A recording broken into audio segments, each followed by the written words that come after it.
द्वारिकानाथ पहुंच गए हस्तिनापुर। युद्ध की रणनीति बनी और ये युद्ध के नियम बने। भगवान सूत जी कहने लगे युद्ध प्रारंभ हो गया। समय आने पर भगवान श्री कृष्ण ने नियम का उल्लंघन स्वयं किया। कर्ण को मारने के लिए निहत्थे कर्ण पर बाण चलाए। कर्ण ने शंका भी की कि हे द्वारिकानाथ, तुम सामर्थ्यवान होकर भी निहत्थे पर क्यों बाण चलवा रहे हो? तुम्हारा तो सामर्थ्य है कि तुम मुझे ऐसे भी अस्त्र शस्त्र सहित भी मार सकते हो, पर तुमने नियम बनाए थे और तुमने ही नियम तोड़ दिए। तो भगवान ने कर्ण को उपदेश किया कि कर्ण, जो नियम बनाए जाते हैं सृष्टि को चलाने के लिए, समय आने पर परिस्थिति बस उन नियमों को थोड़े समय के लिए बदलना भी धर्म ही है। देश, काल और स्थिति, ये तीन चीज ऐसी हैं जिसमें धर्म बदला जा सकता है, नियम बदले जा सकते हैं। कनक कनक से 100 गुना मादकता अधिकाए। कनक माने गेहूं, कनक माने सोना। पर देश काल, समय और जगह अलग होने के कारण, वस्तु अलग होने के कारण एक ही नाम से दोनों सामग्री मिलती है। सुनहार की दुकान पर गेहूं नहीं और किराने की दुकान पर सोना नहीं। अर्थ बदल गया, जगह बदल गई। भगवान द्वारिकानाथ ने कहा, कर्ण, हमने सुना है कि तुम महादानी हो। हम परीक्षा चाहते ही तुम्हारी कि तुम दानी हो कि नहीं हो। हमने सुना है, देखा नहीं है। और अब तो तुम्हें चिता में जाना है। तुम्हारे 2 दांत सोने के हैं। तुमने सोना जड़वा रखा है दांतों में। पुराने जमाने में दांत उखड़ जाते किसी के, तो उस समय सोने चांदी के दांत लगते थे। आजकल जो दांत आ रहे हैं ये सब नहीं था विज्ञान।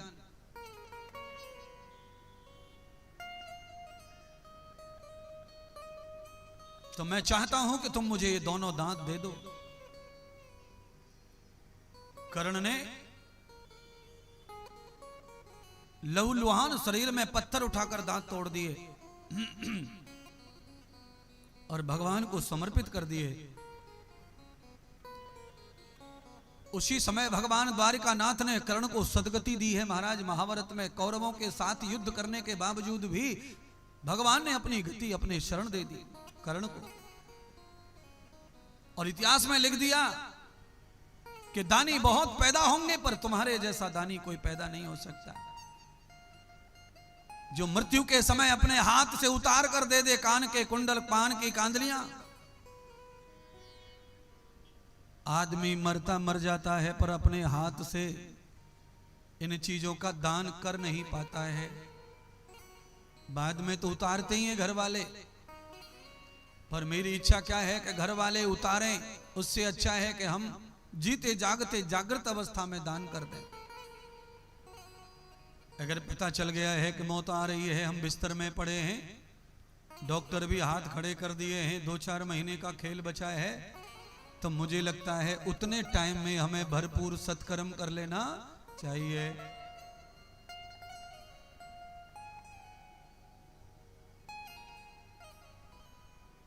कुल मिलाकर कथा को विश्राम कर रहा हूं महाभारत की को। कौरव एक के बाद एक मृत्यु को प्राप्त हो रहे थे।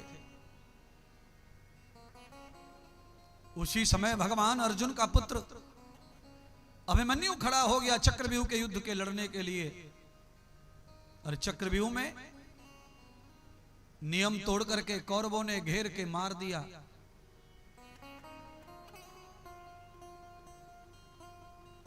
दुर्योधन जाकर छुप गया। भीष्म पितामह सैया पे पड़े हैं, बाकी सबके अंत हो गए।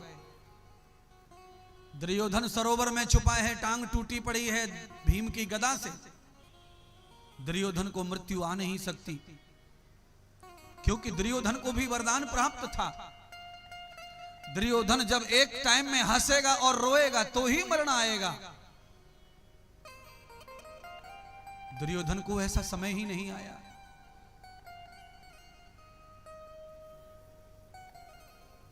भीष्म ने संदेश भेजा, हे केशव, मेरा समय आ गया है और मुझे काफी दिन हो गए सैया पर पड़े पड़े। मेरी आंखों के सामने पूर्ण महाभारत संपन्न हो गया और अब मकर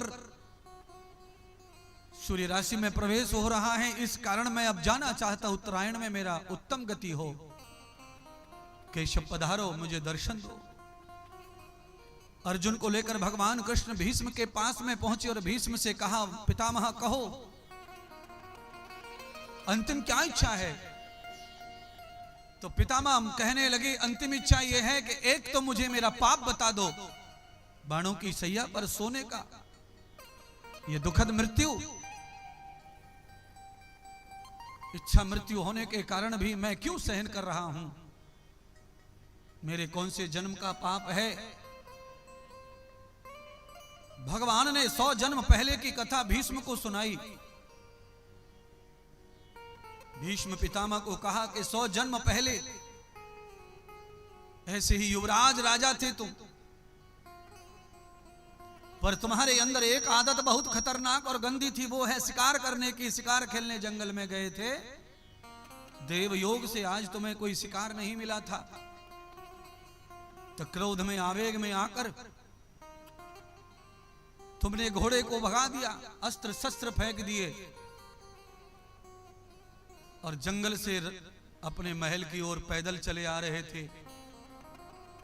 रेत का कच्चा मार्ग था, बालू और रेती भरी पड़ी थी मार्ग में। तुम धरती में ठोकरें मारते धूल उड़ाते आ रहे थे क्रोध के कारण। उसी मार्ग से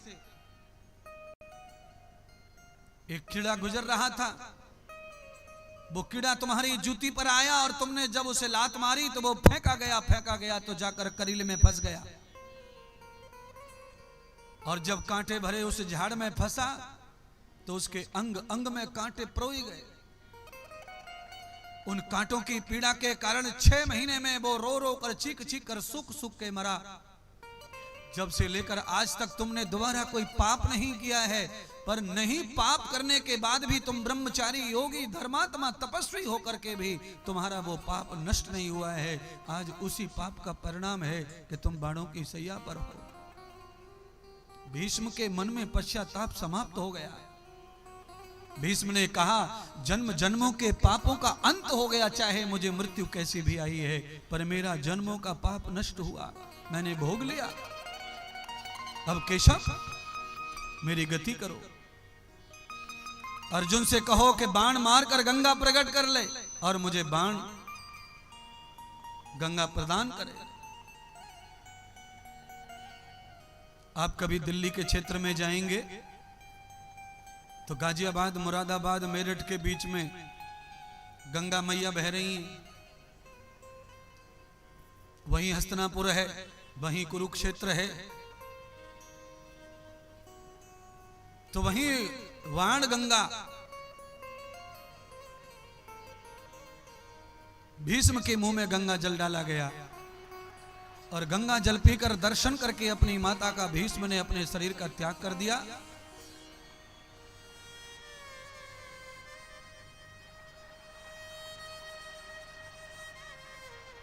द्रोणाचार्य के पुत्र अश्वत्थामा ने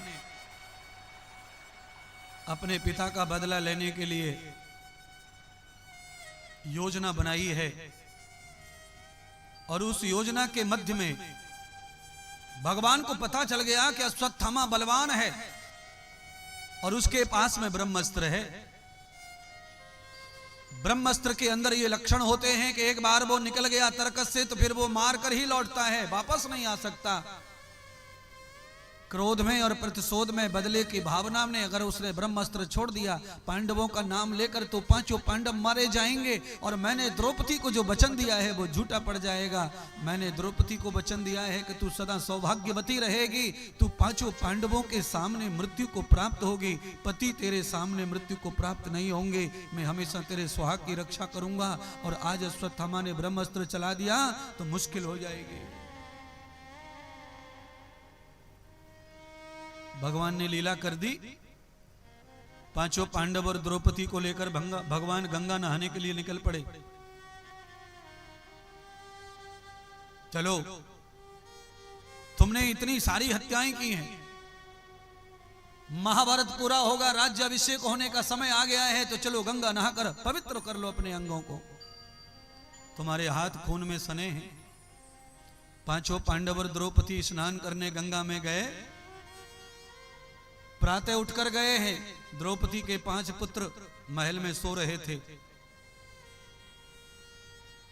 द्रौपदी ने 5 पुत्रों को भी उठाया कि चलो गंगा स्नान करने, पर बच्चे नहीं उठे तो द्रौपदी सोता छोड़ गई और चली गई।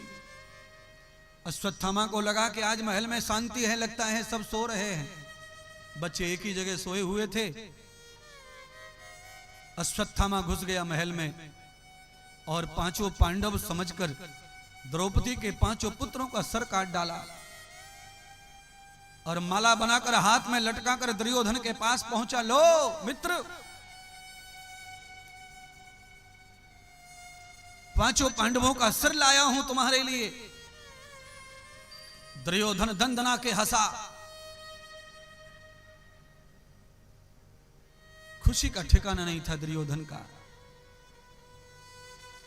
और जब जाकर के मूड शिर अश्वत्थामा ने दुर्योधन के सामने पटक दिए तो दुर्योधन ने नेत्र खोलकर देखा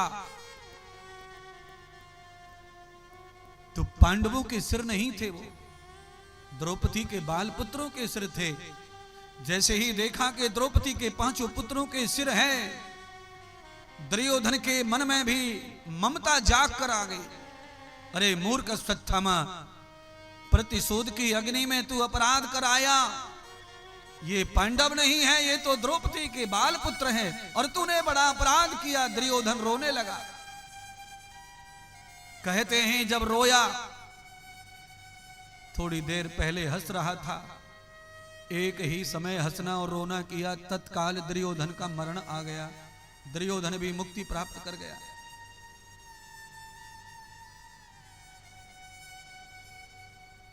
अब तो अश्वत्थामा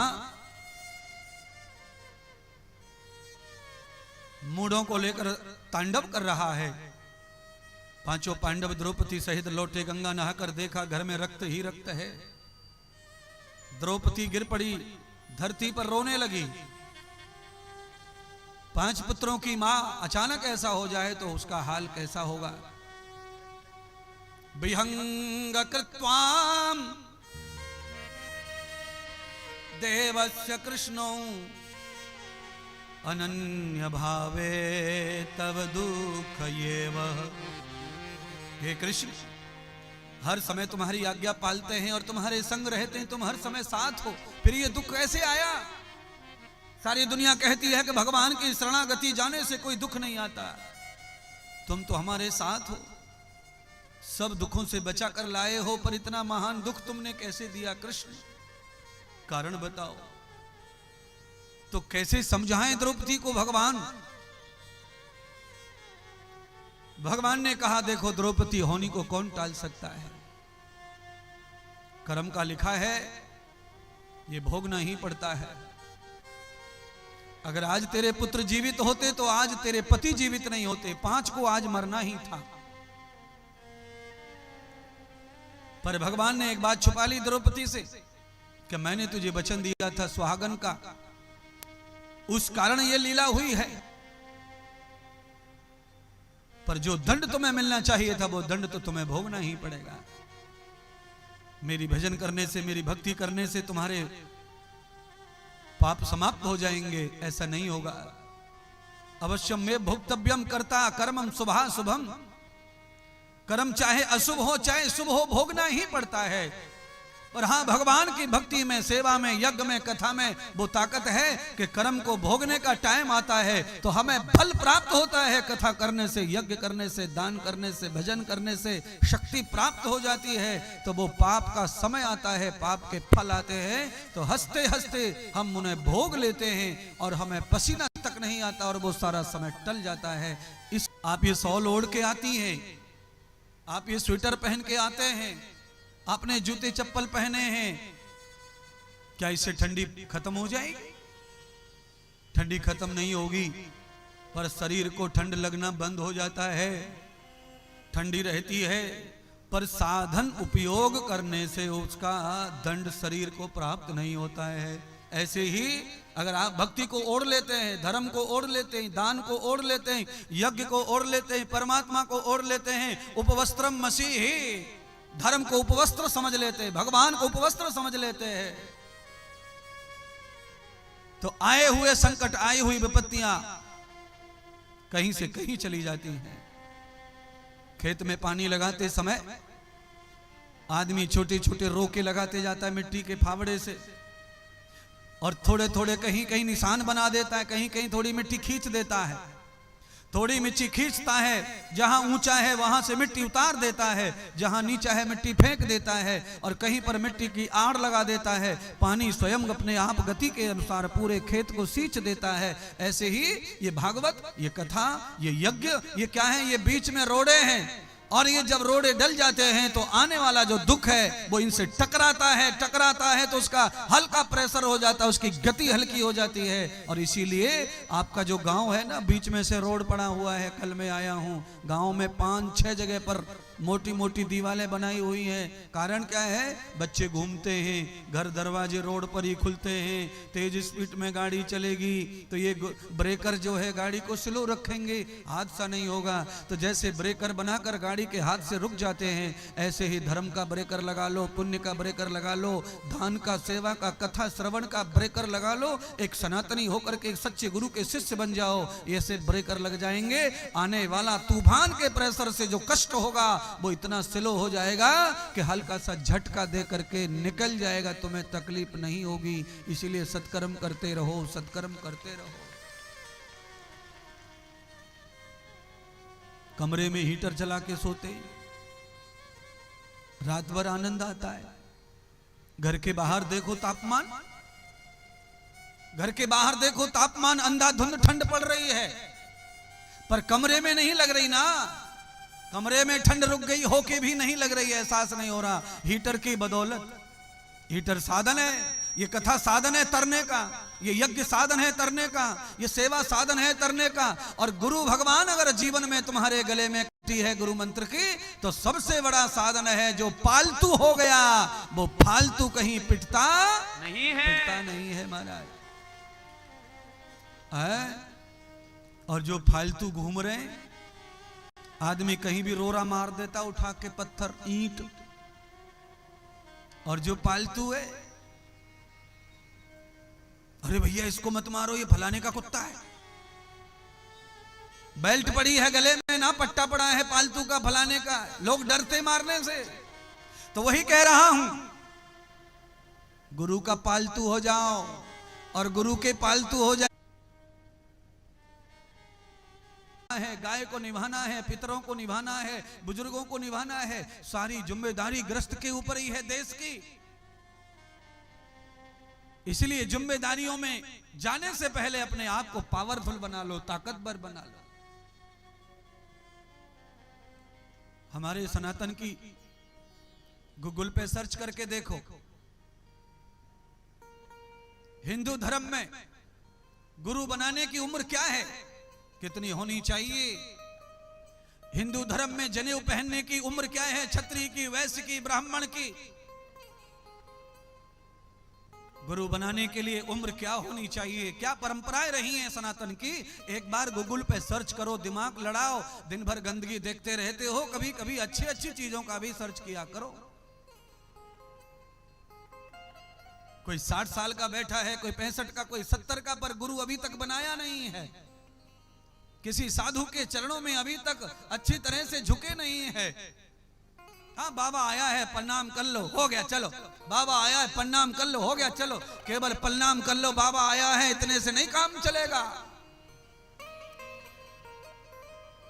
अच्छा बोलिए, खीर पूड़ी कचौड़ी, आलू की भजिया पकोड़े, मालपुआ, सलाद तुम्हारे सामने थाली में रख दिया जाए और तुमसे कहा प्रणाम कर लो और निकलो, पेट भर जाएगा? नहीं है? पेट नहीं भरेगा ना, तो केवल प्रणाम करने से पेट नहीं भरेगा।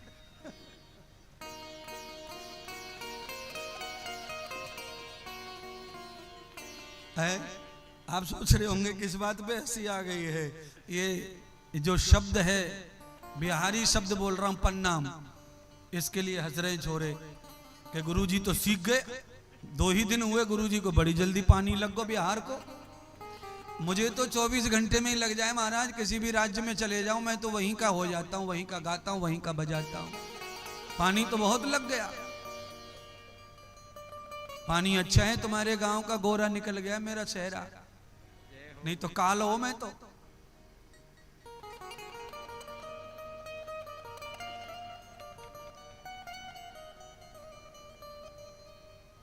लाला एक भजन गुनगुनाना है, मुझे अंदर से आ गया है।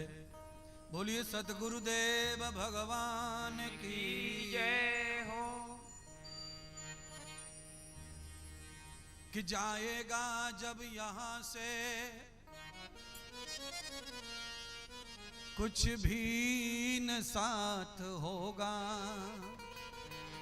2 गज कफन का टुकड़ा तेरा लिबास होगा। जाएगा जब यहाँ से कुछ भी न साथ होगा, 2 गज कफन का टुकड़ा तेरा लिबास होगा। जाएगा जब यहाँ से कुछ भी न साथ होगा, 2 गज कफन का टुकड़ा तेरा लिबास होगा। जाएगा जब यहाँ से।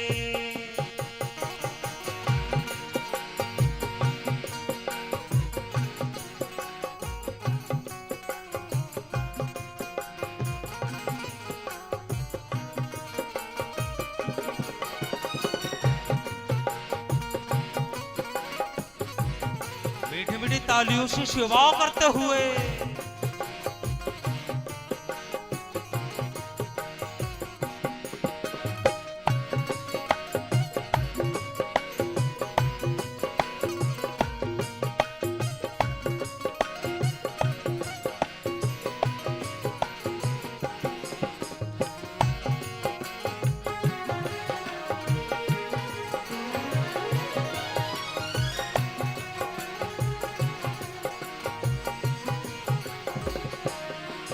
कांधे पे धर ले जाए परिवार बाल तेरे, यमदूत ले पकड़ कर डोलेंगे घेरे घेरे। कांधे पे धर ले जाए परिवार बाल तेरे, यमदूत ले पकड़ कर डोलेंगे घेरे घेरे। पीटेगा छाती अपनी, पीटेगा छाती अपनी, कुनवान निराश होगा। 2 गज कफन का टुकड़ा तेरा लिबास होगा। जाएगा जब यहाँ से कुछ भी न साथ होगा, 2 गज कफन का टुकड़ा तेरा लिबास होगा। जाएगा जब यहाँ से।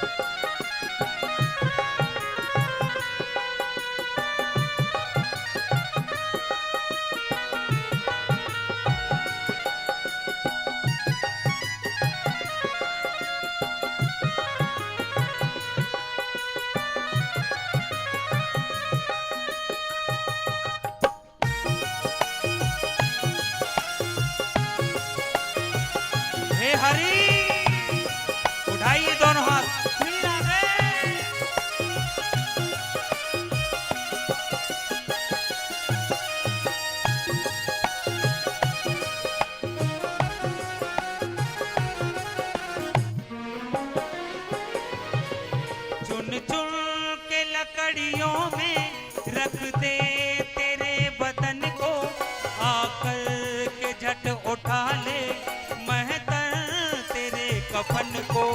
चुन चुन के लकड़ियों में रख दे तेरे बदन को, आकर के झट उठा ले महतर तेरे कफन को। चुन चुन के लकड़ियों में रख दे तेरे बदन को, आकर के झट उठा ले महतर तेरे कफन को। दे देगा आग तुझ में, दे देगा आग तुझ में, बेटा जो खास होगा 2 गजे कफन का टुकड़ा तेरा लिबास होगा। जाएगा जब यहाँ से कुछ भी न साथ होगा, 2 गजे कफन का टुकड़ा तेरा लिबास होगा। जाएगा जब यहाँ से कुछ भी न साथ होगा, 2 गजे कफन का टुकड़ा तेरा लिबास होगा। वो तेरा लिबास होगा, वो तेरा लिबास होगा, वो तेरा लिबास होगा। सच्चे दरबार की जय हो, भागवत पुराण की जय हो। भाई यही जीवन है। सन्यासी होने के नाते बीच बीच में थोड़े वैराग्य की बातें होनी चाहिए। बिना त्याग के आनंद नहीं मिलेगा, बिना त्याग के सुकून नहीं है, बिना त्याग के जो तुमने कमाया है उसका भोग भी नहीं कर पाओगे। त्याग से ही भोग है।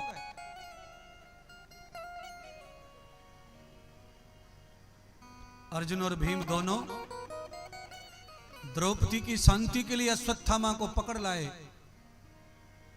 और पटक दिया ला करके द्रौपदी के सामने, और द्रौपदी से कहा कि तुझे जैसे मारना है मार ले, अपने पुत्रों की मृत्यु का बदला तू चाहे जैसे ले ले, टुकड़े टुकड़े कर दे।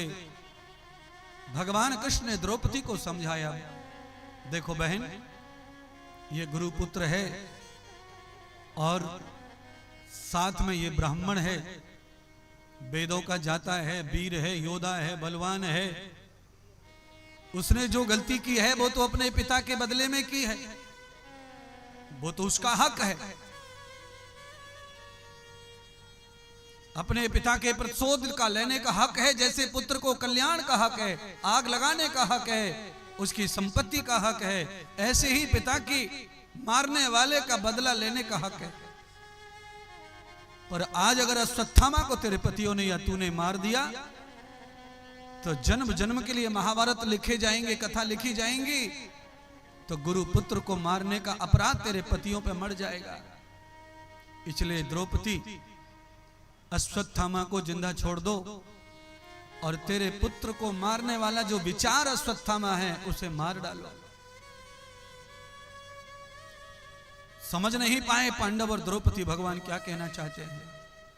तो द्रौपदी और पांडवों ने मिलकर भगवान को कहा, प्रभु आपके ही शरण हैं अब आप ही कोई दंड निकालो और आप ही निश्चय करो किसको क्या दंड देना है। तो पांडवों को अपराध ना लगे इसलिए भगवान ने उसका मूड मुड़वा दिया अश्वत्थामा का और मुंह काला कर दिया, वस्त्र निकाल दिए उसके और महल से लात मारकर हस्तिनापुर में घुमाया। कहते हैं जिसका सम्मान बेहद समाज में हो उसका मात्र अपमान बेइज्जती ही उसकी मृत्यु है। मर के आदमी सब भूल जाता है पर जिंदा रह करके इस बेइज्जती को भोगना उसके लिए कठिन है, वो खुद ही मर जाता है। पर अश्वत्थामा बहुत वीर था, सहन कर गया और अश्वत्थामा ने जंगल में छुपकर प्लान कर लिया कि अब तो मैं हर हाल में पांडवों को मारूंगा। क्रोध के आवेश में आकर उसने ब्रह्मास्त्र चला दिया पांडवों का नाम लेकर। ब्रह्मास्त्र छूट गया, पांडवों को ब्रह्मास्त्र ढूंढ रहा है पूरे धरती पर। भगवान कृष्ण ने नारद जी को कहा, नारद जी गड़बड़ हो जाएगी सब, मैं नारायण, मैं विष्णु, मैंने द्रौपदी को वचन दिया है सदा सुहागन का, और ये ब्रह्मास्त्र तो फेल होगा ही नहीं। तो जाओ अश्वत्थामा की दिशा बदलो बुद्धि की।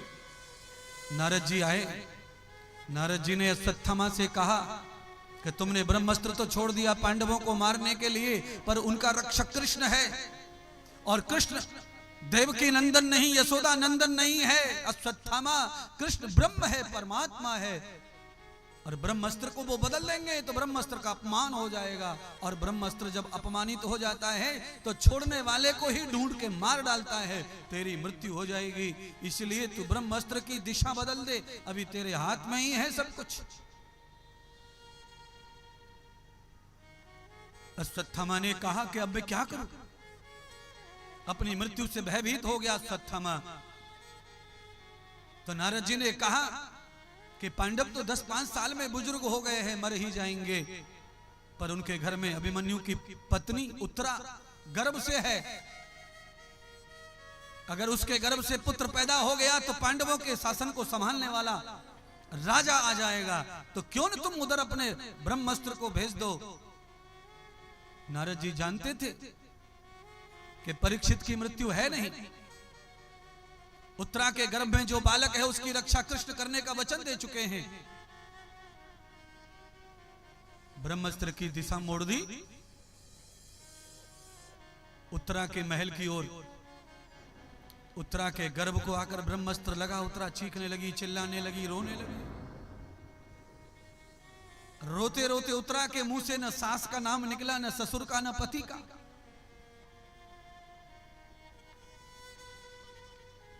कुंती ने, द्रौपदी ने, सुभद्रा ने, सबने उत्तरा को ज्ञान दिया था, अरे बहू रानी कम उम्र में विधवा हो गई हो, इसलिए परमात्मा का ही ध्यान करो।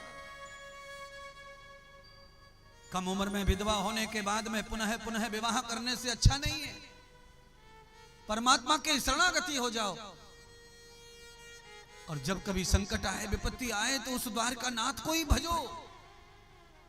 आज अपनी सास का सद उपदेश उत्तरा के काम आ गया मेरी बहनों, और मेरा उपदेश आपके काम आ जाए। आप भी ऐसा ही करना, जब कोई विपत्ता, कोई संकट घेर ले तो परमात्मा से जुड़ जाओ, तत्काल प्रभु को चीखो, चिल्लाओ, प्रभु के सामने रुदन करो, करुणा करो, पुकार करो, वही कर सकता है मदद जगत में, और कोई मदद करने में सक्षम नहीं है।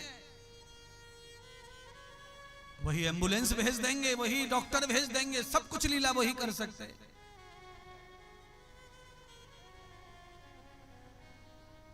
उत्तरा चीखी, द्वारकानाथ मेरी रक्षा करो, मेरे गर्भ को बचाओ, तुमने वचन दिया था मेरे प्रभु। भगवान अभी हस्तिनापुर में मौजूद थे, जैसे ही पुकारा दौड़कर पहुंच गए उत्तरा के कक्ष में।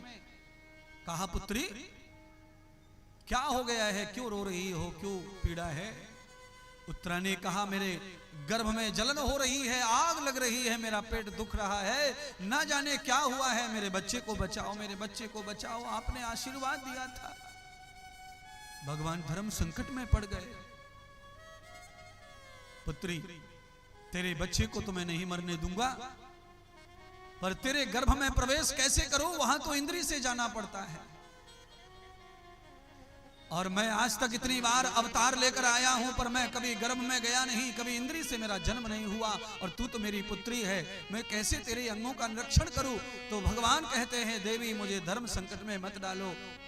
रोने लगी उत्तरा, हे प्रभु आप तो ब्रह्म हैं, आप तो शरीर के हर अंग में, हर रोम रोम में समाये हैं, तो आपके लिए क्या अंग और क्या इंद्रिय और क्या कौन सा स्थान महत्वपूर्ण नहीं है। आप तो संसार को बचाने वाले हैं, आप तो ऑपरेशन करते हैं दुखों का, आप कृपा करो, मुझे कोई संकोच नहीं है, परमात्मा मेरे बच्चे की रक्षा करो। उत्तरा ने जब इजाजत दे दी तो परमात्मा गर्भ प्रवेश हो गए, और सुदर्शन चक्र से ब्रह्मास्त्र को वापस भेज दिया ब्रह्मा जी के तर्कस में। दर्द से, पीड़ा से रो रही थी उत्तरा, दर्द समाप्त हो गया, और जब दर्द समाप्त हो गया तो भगवान विदा होने लगे हस्तिनापुर से द्वारका की ओर। कुंती ने रो रो के भगवान को रोका है, हे द्वारिकानाथ, अब हमारे सुख के दिन आए हैं और आप छोड़ के चल दिए। इसीलिए मेरी झोली फैली है, मेरे झोली में संसार के दुख डाल दो, क्योंकि जब से तुम्हें पाया है हस्तिनापुर में ऐसा लगता है कि एक क्षण भी तुम हमसे दूर मत रहो। मेरे बच्चों पे जब जब संकट आया तुमने रक्षा की, और आज मेरे बच्चे हरे भरे हो गए तो अब चल दिए छोड़कर। भगवान की यही नीत है, हंसते खेलते बड़े बड़े पैसे संपत्ति जिन पे बढ़ जाती है, परमात्मा उनका परिवार का, उनके जीवन का त्याग कर देते हैं। वो अपने कर्मों के भोग भोगो, आनंद भोगो, खाओ कूदो खेलो। गरीबी भले ही दुखदाई जरूर है बंधुओं, पर भगवान गरीब के साथ ही है। केवल धन किसी के पास है इसीलिए भगवान किसी से प्रसन्न है, ऐसा मत समझो। रामायण कथा सुन लो, भागवत की कथा सुन लो, महाभारत की कथा सुन लो, भगवान ने हमेशा गरीब के घर का खाया है, गरीब को दर्शन दिया है, गरीब का कल्याण किया है। पर गरीब दिल का भी गरीब होना चाहिए। दिल का गरीब होने का मतलब है भावना से भरा होना चाहिए, प्रेम से भरा होना चाहिए, ईमान से भरा होना चाहिए, विश्वास से भरा होना चाहिए। दिन कुछ दिन गरीबी में कटेंगे, पर तुम्हारे पास में धीरे धीरे अगर तुम्हारा विश्वास अटल है, गरीबी को झेल कर भी तुम खुश हो भगवान से, तो एक दिन सुदामा की तरह तुम्हारी भी पूरी बन जाएगी। तुम्हारे गांव का, क्षेत्र का उद्धार कर देंगे मेरे परमात्मा। सदैव किसी को भगवान गरीब नहीं रखते, पर गरीब आदमी भगवान से नाराज हो जाता है, भक्ति भंग कर देता है। कभी मत करो। गरीबी इसीलिए मिलती है कि भजन करने का अवसर ज्यादा मिले, मौका मिले।